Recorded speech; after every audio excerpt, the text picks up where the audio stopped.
சிரிச்சா போச்சு வீடு. அதாவது சிரிக்கிறதுக்கே சில பேர் பயப்படுறாங்க. அதற்கும் காரணம் வாஸ்து தானா? இயற்கையை வணங்கி இறைவன் சண்முகனை வணங்கி அனைத்து குருமார்களையும் வணங்குகிறேன். சிரிச்சா போச்சு வீடு, அதாவது வீட்டில் சிரிக்கிறதுக்கே பயப்படுறாங்க அப்படிங்கிறது தான் அவங்களோட கேள்வி. சிரிச்சா போச்சு வீடுங்கிறத விட சிரிச்சா போச்சு ஊர் அப்படிங்கிறது இன்னைக்கு நிறைய இருக்குது. சில வீடுகளில் கிளைண்டே சொல்கிறாங்க, சார் நான் வந்து கொஞ்சம் நல்லா சிரித்து ஜாலியாக இருந்தேன் அப்படின்னா என் மனைவிக்கு பிடிக்க மாட்டேங்குது, என்னடா அவன் ஃப்ரீயாக இருக்கிறானே அப்படிங்கிற மாதிரி நினைக்கிறாங்க அப்படிங்கிற மாதிரி ஒரு சில ஃபேமிலிகள் சொல்கிறாங்க. ஒரு சில ஃபேமிலிகள் வந்து நான் வந்து கொஞ்சம் ஃப்ரீயாக இருக்கணும், நல்லா ஜாலியாக இருக்கணும் அப்படின்னு நினச்சா என் ஹஸ்பண்டுக்கு பிடிக்க மாட்டேங்குது இப்படின்னு சொல்கிற சில ஃபேமிலிகள் இருக்கிறாங்க. இந்த மாதிரி கணவன் சிரித்தா மனைவிக்கு பிடிக்கல, மனைவி சிரித்தா கணவனுக்கு பிடிக்கல, குழந்தைங்க சிரித்தா ஒருத்தருக்கு பிடிக்கல, இல்லை அவங்க சொந்த பந்தங்களுக்கு இந்த ஃபேமிலி என்னடா கொஞ்சம் ஜாலியாக இருக்குது அப்படிங்கிற மாதிரி பிடிக்கல, இப்படிங்கிற மாதிரி ஒரு சில பிரச்சனைகள்லாம் நிறைய நம்ம போகிற கிளைண்ட்டுகள் வந்து சொல்லுவாங்க. இதுக்கு வந்து அந்த ஃபேமிலியோ இல்லை அந்த கணவனோ இல்லை அந்த மனைவியோ இல்லை யாருமே இதுக்கு காரணம் கிடையாது. இதுக்கு முழு காரணம் வந்து வாஸ்து தான் காரணம். வாஸ்துல வந்து காம்பவுண்ட் அமைப்புகள் வந்து சரியான முறையில் இருக்கணும்.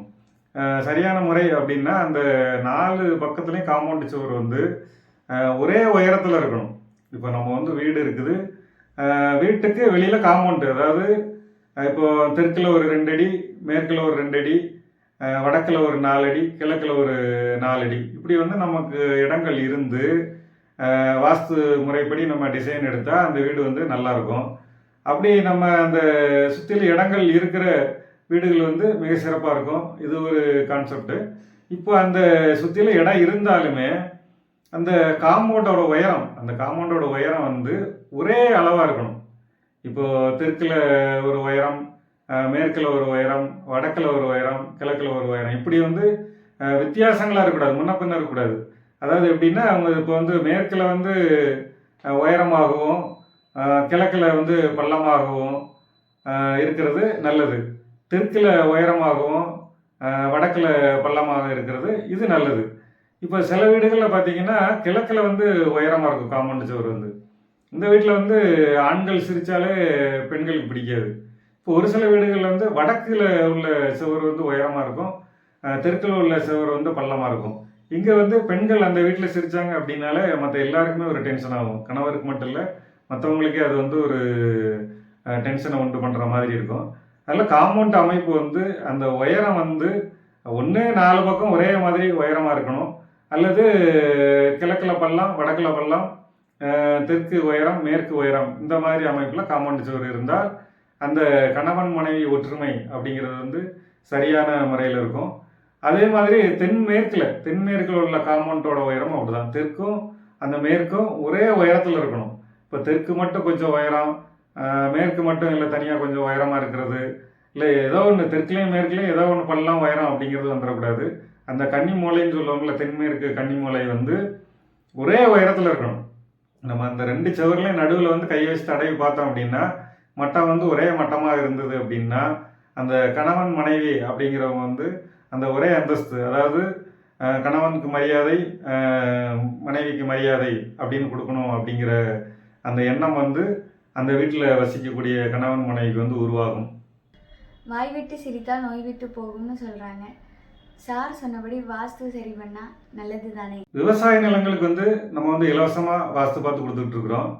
அப்படி விவசாய நிலத்துக்கு வாஸ்து பார்க்க போகும்போது நடந்த ஒரு விஷயம் என்ன அப்படின்னா, ஒரு ஹோட்டலுக்கு வந்து சாப்பிட போயிருந்தோம். அதாவது நம்ம விவசாய நிலங்கள் போது கொஞ்சம் கிராமங்களாக தான் இருக்கும். அதில் அப்படி போகிற தருணங்களில் ஒரு தடவை வந்து அரூர்னு சொல்லி ஒரு ஊர், அதாவது எங்கன்னா திருவண்ணாமலை அந்த சார்ந்த சைடு வரும். அது வந்து அங்கே வந்து நம்ம வாஸ்து பார்க்க போயிருக்கும்போது மத்தியானம் கரெக்டாக சாப்பாட்டு டயத்துக்கு போயிட்டோம். சாப்பாட்டு டயத்துக்கு போன உடனே சரி அந்த கிளைண்ட் வந்து சார் உடனே சாப்பிட்டு போயிடுவோம் அப்படிங்கிற மாதிரி சொன்னாங்க. ஒரு சின்ன ஹோட்டல் தான். அந்த கடையில் வந்து சாப்பாடு பார்த்தீங்கன்னா மிகப்பெரிய டேஸ்ட்லாம் ஒன்றும் சொல்ல முடியாது. அந்த கிராமத்தில் ஒரு கிடைச்ச அளவுக்கு போதும் அப்படிங்கிற மாதிரி தான் இருந்தது. ஆனால் அவருடைய அந்த உபசரிப்பு, அந்த சிரிப்பு, அவரோட அந்த கவனிப்பு, இதனால் வந்து நிறைய கூட்டம் வருது. அந்த என்னைய கூட்டு போன கிளைண்ட் வந்து சொன்னார், சார் இந்த கடையில் வந்து எப்போதுமே ஒரு கூட்டம் இருக்கும் அப்படின்னாரு. அப்போ நான் சொன்னேன், அந்த மாதிரி ஓரளவுக்கு வாஸ்து அமைப்புலாம் உங்களுக்கு நல்லா இருக்குது, அது போக அவரோட கவனிப்பு, அந்த சிரிப்பு எல்லாத்தையும் வரவேற்கிறது, நீங்கள் இந்த மாதிரி உட்காருங்க, இது வந்து உங்களுக்கு அடுத்து என்ன வேணும் அவங்களை கூப்பிட்டு சமையல் இது சாப்பாடு கொடுக்கறது, இந்த மாதிரி விஷயங்கள் எல்லாம் வந்து அவர் வந்து நல்லா கவனித்து பார்க்குறாரு. சில பேரை பார்த்தாலே சிரிச்ச முகமாக இருப்பாங்க. நம்ம போய் பேசணும், வணங்கணும்னு தோணும். அப்படி இருக்கிறவங்க வீட்டில் வாஸ்து ப்ளஸ்ஸாக இருக்குமா? சில பேர் வந்து சிரிச்ச முகமாக இருக்கிறாங்க அப்படின்னாலே, அதாவது அந்த வீட்டில் வந்து வடக்கில் வந்து அதிக காலி இடங்கள் இருக்கும், அல்லது கிழக்கில் வந்து அதிகமான காலி இடங்கள் இருக்கும்.